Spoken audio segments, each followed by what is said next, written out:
Zee 24 तास एक पाऊल पुढे।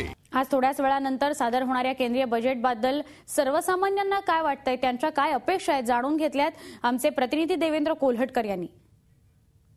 सर्वसामान्यांसाठी अत्यंत महत्त्वाचा असणारा केंद्रीय अर्थसंकल्प आज संसदेत सादर होणार आहे।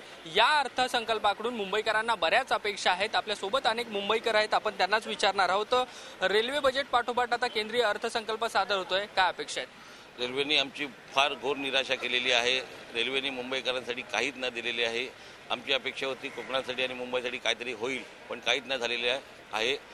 फार आमची निराशा झालेली। आता आज पी चिदंबरम हे रेल्वे आपला पी चिदंबरम हे आपला बजेट सादर करत आहेत। सामान्य माणसासाठी आमच्या फार अपेक्षा आहेत।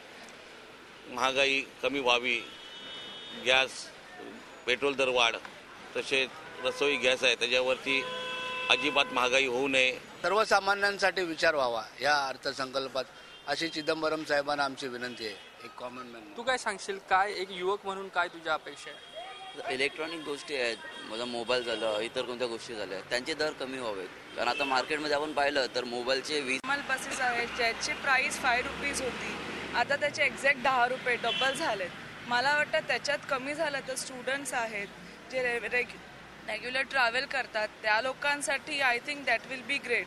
तर मला वाटतं की पी चिदंबरांना तो पण विचार केला पाहिजे की जनसंपर्क त्यांना साधून त्यांनी म्हणजे हे प्राइसेस कमी करायला पाहिजे।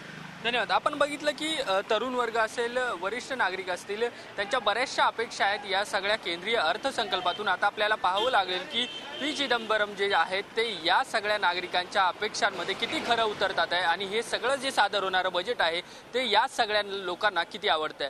झी 24 ताससाठी व्हिडिओ जर्नलिस्ट प्रकाश भोयेसह देवेंद्र कोल्हटकर, मुंबई। झी 24 तास एक पाऊल पुढे।